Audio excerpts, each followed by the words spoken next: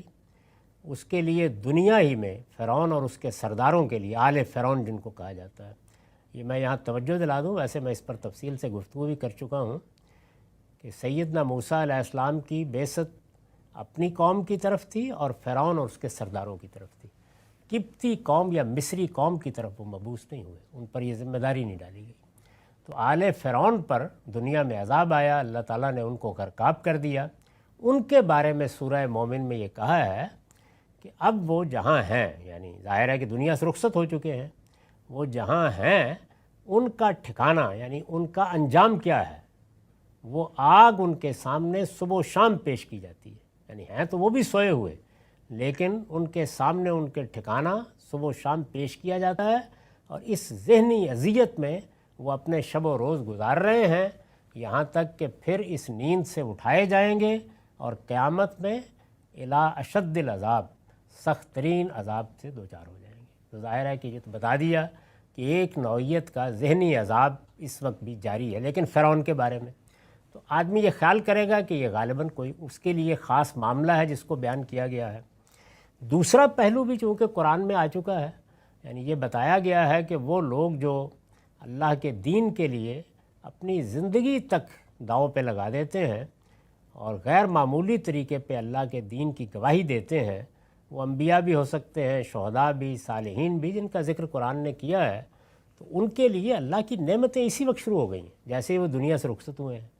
تو جزا کا پہلو بھی قرآن میں بیان ہو گیا ہے، یعنی جو اس وقت ہو رہی ہے، دونوں کے بارے میں یہ صراحت ہے کہ سوئے ہوئے، یعنی ایک نیند کی کیفیت ہے، اور جس طرح ہمیں اس میں مختلف تجربات ہوتے ہیں اچھے اور برے، اسی طرح کی صورتحال اس وقت جاری ہے۔ تو یہ اصولی بات قرآن میں ہے۔ اب جو کچھ روایتوں میں آئے گا اسے اسی کی روشنی میں سمجھنا ہے، یعنی اس سے آگے نہیں بڑھ سکتی کوئی بات جو بھی ہے۔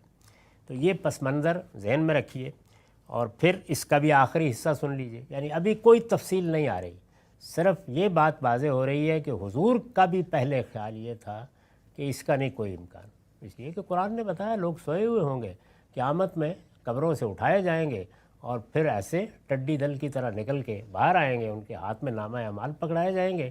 تو آپ نے بھی یہی کہا، لیکن بعد میں ایسا نہیں ہوا۔ تو یہ ایک خاص واقعہ بیان ہوا، اس کی میں تفصیل کر چکا ہوں کہ رسالت مآب صلی اللہ علیہ وسلم نے گرہن ہوا اور اس موقع پر نماز پڑھی، اور یہی تعلیم ہے آپ کی کہ جب دنیا میں کوئی بڑا واقعہ ہو تو کچھ نہیں کہا جا سکتا کہ اس کے پیچھے سے اللہ کی کیا چیز نمودار ہو جائے، تو اللہ سے توبہ استغفار کرنی چاہیے، یہی تعلیم دی۔ تو آپ نے نماز پڑھی، اس نماز کی چونکہ کیفیت اس طرح کی تھی کہ اس میں بہت زیادہ رکوع کیے گئے، بڑا طویل قیام آپ نے کیا۔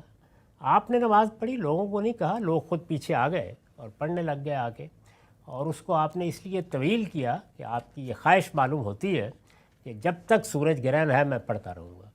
تو جب سورج گرہن ختم ہو گیا تو پھر آپ نے سلام پھیر دیا۔ اس سے ہمیں ایک بات یہ معلوم ہو گئی کہ جہاں تک ہماری نفل نمازوں کا تعلق ہے، اس میں اگر آدمی بار بار سجدے کرتا ہے، بار بار رکوع کرتا ہے، اٹھتا ہے، قیام لمبا کرتا ہے، تو یہ سب ٹھیک ہے، اس میں کوئی معنی نہیں ہے۔ فرض نمازوں میں البتہ اس حیت کو پوری طرح قائم رکھنا چاہیے جو حضور نے اس کے لیے مقرر کر دی ہے۔ یہ واقعہ بیان ہو گیا۔ آخر میں اب جو کچھ فرمایا ہے اس میں یہ ہے کہ خطبہ دیا، جب سورج گرہن ختم ہو گیا تو فلم منصرفہ قعد علی المنبر، اس کے بعد لوگ جمع ہو گئے ہوئے تھے، تو حضور ممبر پر بیٹھ گئے اور فرمایا انکم تفتنون فی القبور کفتنۃ الدجال ثم امرهم ان یتعوذوا من عذاب القبر قالت فسمعتہ بعد یستعیذ باللہ من عذاب القبر وعنہا فی لفظ ان النبی صلی اللہ علیہ وسلم کان یستعیذ باللہ من عذاب القبر ومن فتنۃ الدجال وقال انکم تفتنون فی قبورکم۔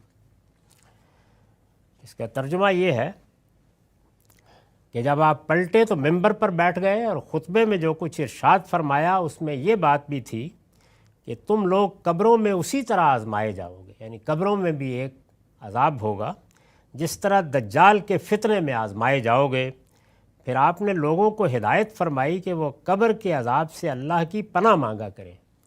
سیدہ کہتی ہیں کہ اس کے بعد نبی صلی اللہ علیہ وسلم کو میں نے قبر کے عذاب سے ہمیشہ اللہ کی پناہ مانگتے ہوئے سنا ہے۔ سیدہ ہی سے بعض طریقوں میں یہ الفاظ بھی نقل ہوئے ہیں کہ نبی صلی اللہ علیہ وسلم عذاب قبر سے اللہ کی پناہ مانگا کرتے تھے اور دجال کے فتنے سے بھی، اور آپ کا ارشاد ہے کہ بلا شبہ تمہیں قبروں میں آزمایا جائے گا۔ یعنی یہاں پر بھی کوئی ہمارے علم میں اس سے زیادہ اضافہ نہیں ہوا کہ جو پہلے آپ کی رائے تھی اس پر نظر ثانی فرمائی اور یہ کہا کہ نہیں ایسا ہوگا۔ اب ظاہر ہے کہ اس کا لازمی نتیجہ یہ ہے کہ یہ سمجھنے کی کوشش کی جائے کیسے ہوگا۔ یہ تو مطلب نہیں ہو سکتا کہ ہر پیر کو، ہر پیغمبر کو، ہر ولی کو، ہر عارف کو، ہر عامی کو لازماً عذاب دیا جائے گا۔ تو کیا حدود ہیں اس کے؟ تو اس پر ہم آئندہ نشست میں بات کریں گے۔ وآخر دعوانا الحمدللہ۔ بسم اللہ الرحمن الرحیم۔ ہم مسند احمد کی ایک روایت کا مطالعہ کر رہے ہیں۔ میں نے عرض کیا تھا کہ اس کا رقم ہے 24,268۔ اس میں ایک واقعہ بیان ہوا ہے جس کی تفصیلات پچھلی نشست میں سامنے آ چکی ہیں کہ رسالت مآب صلی اللہ علیہ وسلم نے چاند سورج گرہن کے موقع کے اوپر نماز پڑھائی۔ اس میں بھی ایک بڑی اہم چیز واضح ہوئی اور وہ یہ کہ نفل نمازوں کے معاملے میں کس کس چیز کی رخصت ہے۔ یعنی یہ رخصت تو نہیں ہے کہ نماز کے بجائے آدمی کچھ اور کرنا شروع کر دے، لیکن یہ معلوم ہوا کہ رسالت مآب صلی اللہ علیہ وسلم نے اس میں ایک رکوع کرتے ہیں ہم 4 رکوع کیے، اور کیا وجہ ہوئی وہ میں عرض کر چکا ہوں۔ یعنی آپ کے پیش نظر یہ تھا کہ آپ اس وقت تک نماز پڑھتے رہیں جب تک کہ یہ گرہن ختم نہیں ہو جاتا، اور اللہ سے دعا کرتے رہیں۔ غالباً یہی موقع ہے جب لوگوں نے یہ کہا کہ گرہن کے لگنے کی وجہ شاید یہ ہوئی ہے کہ رسالت مآب صلی اللہ علیہ وسلم کے چھوٹے صاحبزادے دنیا سے رخصت ہو گئے تھے، تو وہ خطبہ دیا آپ نے اس موقع پر اور یہ کہا کہ اس کا کسی کی موت، کسی کی حیات سے کوئی تعلق نہیں ہے، اس طرح کے توہمات سے الگ ہو، اللہ کی نشانیاں آتی رہتی ہیں، اس طرح ایسے موقعوں پر دعا کرنی چاہیے۔ یعنی اس پوری کائنات میں جو کوئی بھی تغیر ہوتا ہے، جو تبدیلی بھی ہوتی ہے، اس میں اپنے لیے عافیت اور خیر مانگنی چاہیے کہ اگر کوئی تغیر پیدا ہوا ہے تو یہ خیر کے ساتھ گزر جائے۔ یہ تعلیم دی آپ نے، تو اس میں نماز پڑھی تو یہ واضح ہوا کہ فرض نماز میں تو آپ جو چیز بھی کریں گے وہ بالکل ٹھیک اسی جگہ رہے گی جہاں اللہ کے پیغمبر نے اس کو جاری کر دی ہے، وہ ایک سنت ہے، اس میں کوئی تبدیلی، کوئی تغیر نہیں ہو سکتا۔ لیکن نفل نمازوں کا معاملہ یہ نہیں ہے، تو اس پر میں نے جو نوٹ لکھا ہے وہ پھر سن لیجئے۔ اس سے معلوم ہوا کہ نماز کے ارکان نوافل میں بار بار دہرائے بھی جا سکتے ہیں۔ یعنی آپ کے اوپر ایک کیفیت طاری ہے، آپ نفل پڑھ رہے ہیں، آپ نے بار بار سجدہ کیا، آپ نے بار بار رکوع کیا، کوئی حرج کی بات نہیں، نفل نماز کر سکتے ہیں، حضور نے کیے۔ نبی صلی اللہ علیہ وسلم نے اس موقع پر یہ غالباً اس لیے کیا کہ نماز لمبی ہو اور دعا و انابت کے انہی لمحات میں سورج گرہن ختم ہو جائے، یہ پیش نظر تھا واضح۔ اس کے بعد خطبہ دیا اور اس میں آپ نے 2 چیزوں کا ذکر کیا، ایک یہ کہ دجال کے فتنے سے پناہ مانگے اور دوسرے قبر کے عذاب سے۔ تو یہ اصل میں قبر کے عذاب کی روایتیں ہیں، اس لیے دجال کے فتنے سے پناہ مانگیں، اس پر تو ہم مختصر بات کریں گے، اور جب وہ باب آئے گا تو اس کی تفصیلات ہوں گی۔ یہ عذاب قبر کی روایتیں ہم پڑھ رہے ہیں، تو اس میں جو چیز ہے وہ میں پہلے بھی عرض کر چکا کہ اللہ تعالیٰ نے جب اس دنیا میں ایک نظم بنایا جزا و سزا کا، تو اس میں وہ لوگ جن کی طرف اللہ کے رسول بھیجے جاتے ہیں، یہ بتا دیا ہے کہ ان کی سزا کی ابتدا، اگر وہ منکر ہوں، ان کی سزا کی ابتدا اسی دنیا سے ہو جاتی ہے، یعنی ان پر دنیا ہی میں عذاب آتا ہے، جس کی تفصیلات قرآن مجید میں قوم نوح، قوم عاد، قوم سمود کے بارے میں یہ بھی بتا دیا ہے کہ جس وقت وہ دنیا سے رخصت ہوتے ہیں تو فرشتے ان کا استقبال مجرموں کی حیثیت سے کرتے ہیں۔ اس میں قرآن میں آپ پڑھیں تو بہت سی جگہوں پر فرشتوں کی ان کے ساتھ گفتگو نقل ہوئی ہے جو وہ کرتے ہیں کہ کیا سوال پوچھیں گے، کیا کریں گے۔ پھر یہ بھی بتا دیا ہے کہ ایک ایسی حالت ان پر طاری کر دی جاتی ہے جس میں ان کا ٹھکانہ ان کو صبح و شام دکھایا جاتا ہے، فرعون کا اور آل فرعون کا ذکر کرتے ہوئے سورہ مومن میں یہ بات بتا دی ہے۔ تو اس سے ایک تصویر سامنے آ گئی کہ کیا چیز ہے جس کو عذاب قبر کہا جاتا ہے۔ یہاں پر بھی میں نے اس کی کچھ وضاحت کی ہے، اس کو سن لیں۔ اس میں لفظ استعمال ہوا آزمائے جائیں گے، یہ بالکل اسی طرح استعمال ہوتا ہے جس طرح ہم کسی مصیبت کے موقع پر کہتے ہیں آزمائش آ گئی، تو اصل میں یہ مصیبت کے معنی میں ہے۔ یہ آزمائش یا تکلیف ظاہر ہے کہ انہی کو ہوگی جو اس کے مستحق ہوں گے، یعنی فرمایا نا کہ تم قبروں میں اس امتحان سے گزرو گے، یہ مصیبت آئے گی قبروں میں، تو کن پہ آئے گی؟ یعنی میں نے عرض کیا تھا کیا پیغمبروں پہ آ جائے گی، کیا صالحین پہ آ جائے گی؟ انہی کو ہوگی جو اس کے مستحق ہوں گے۔ یعنی جس طریقے سے اس دنیا میں جزا و سزا کا قانون عدل پر مبنی ہے، ایسے ہی وہاں بھی ہوگا۔ یعنی پیغمبروں کے جو مخاطبین ہیں ان میں ان لوگوں کو بچا لیا جاتا ہے، وہ کشتیوں میں سوار کر کے نکال لیے جاتے ہیں۔ جو ماننے والے ہیں عذاب کن پر آتا ہے؟ انہی پر آتا ہے جو اس کے مستحق ہوتے ہیں، جو اس کے مستحق ہوں گے، اور جن کا معاملہ جیسے کہ پیچھے بیان ہوا۔ یعنی دو چیزیں ضروری ہیں، مستحق ہونا اور معاملے کا ایسا واضح ہونا کہ اس کے لیے حساب کتاب کی ضرورت نہ ہو۔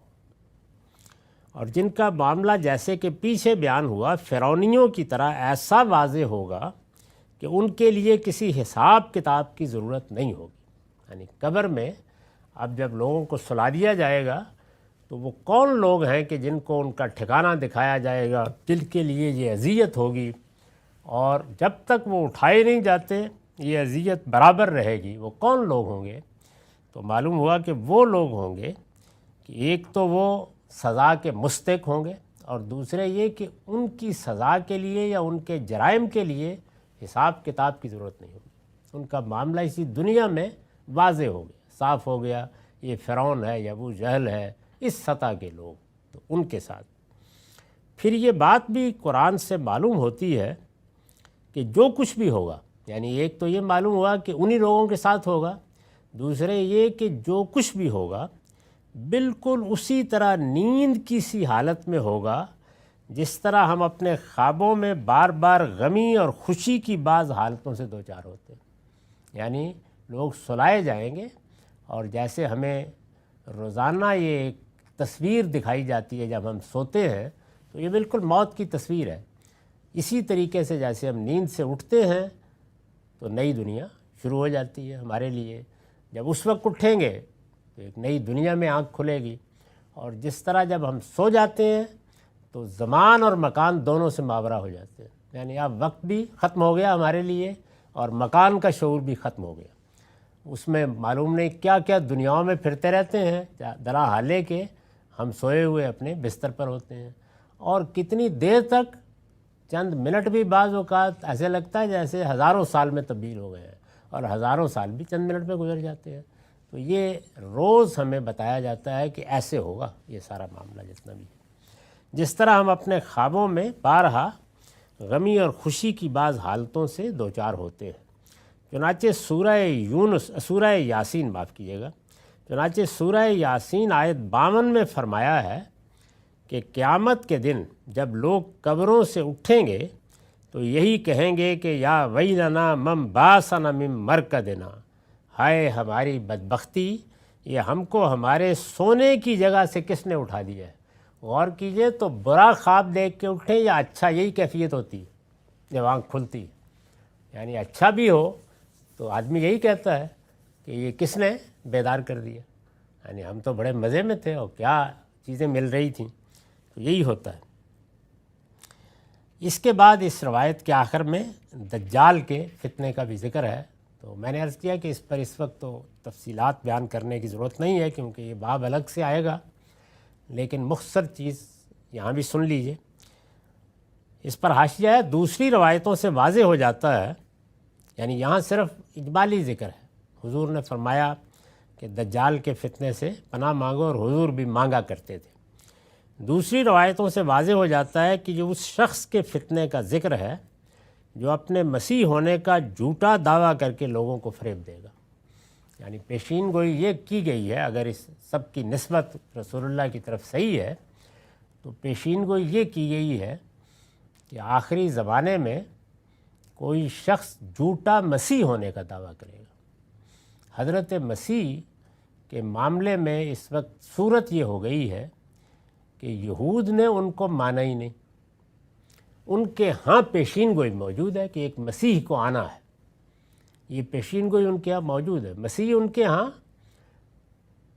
اس معنی میں استعمال ہوتا تھا کہ جس وقت کوئی پیغمبر آتا تھا یا بادشاہ تخت پر بیٹھتا تھا تو اس کے سر پر تیل لگا کر مسح کر کے اس کا اعلان کیا جاتا تھا۔ تو یہ پیشین گوئی تھی کہ یہ کنواری کے پیٹ سے پیدا ہوگا اور یہ خدا کا مسیح ہوگا، یعنی یہ خدا کی طرف سے مسح کیا ہوا آئے گا۔ جیسے آپ نے سنا ہوگا نا، بہت سے لوگ کہتے ہیں کہ فلاں کے پیدائشی ختنے ہوئے ہیں، تو یہ صورت تھی ان کے بارے میں، تو اس لیے ان کو المسیح کہا جاتا ہے، حضرت عیسیٰ علیہ السلام کو۔ تو ان کے بارے میں نے عرض کیا کہ ایک تو یہ مسئلہ پیدا ہوا کہ یہود مانے ہی نہیں ان کو، وہ انتظار کر رہے ہیں ابھی بھی۔ ان کا نقطہ نظر یہ ہے کہ جس مسیح کو آنا تھا اس نے داؤد کی سلطنت بحال کرنی تھی، ہمارا سیاسی غلبہ قائم کرنا تھا، انہوں نے تو کچھ بھی نہیں کیا، بلکہ ان کو پکڑ کر پھانسی دینے کی کوشش کی گئی، تو اس لیے وہ مسیح نہیں ہو سکتے، وہ انتظار کر رہے ہیں۔ اور دوسری جانب خود مسیحیوں کے ہاں بھی یہ خیال پیدا ہو گیا کہ اگرچہ ان کو ان کے بقول، ان کے خیال کے مطابق صلیب دے دی گئی تھی، لیکن وہ اٹھ گئے تھے اور اب وہ دوبارہ آئیں گے۔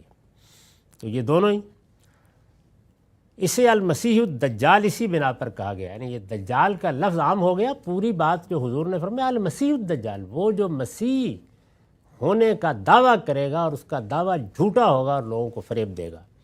یہ بالکل قرین قیاس ہے، اس لیے کہ یہود بھی مسیح کا انتظار کر رہے ہیں اور مسیح علیہ السلام کی دوبارہ آمد کا تصور مسیحی اقوام کے اندر بھی موجود رہا ہے۔ چنانچہ کسی شخص کا اس طرح کے کسی دعوے کے ساتھ اٹھ کھڑا ہونا کسی طرح بھی مستبد نہیں ہے، دونوں قومیں انتظار کر رہی ہیں، تو ہر وقت اس کا امکان ہے کہ کوئی شخص اٹھے اور فریب دینے میں کامیاب ہو جائے۔ یہ دجال کا لفظ یہ بتاتا ہے کہ فریب دینے میں کامیاب ہو جائے گا بڑی حد تک، ایمان والے اور سچی بصیرت والے ہی بچیں گے۔ تو خیر یہ روایات ابھی جاری ہیں، اگلی نشست میں ان کا مطالعہ کریں گے۔ وآخر دعوانا الحمدللہ رب العالمین۔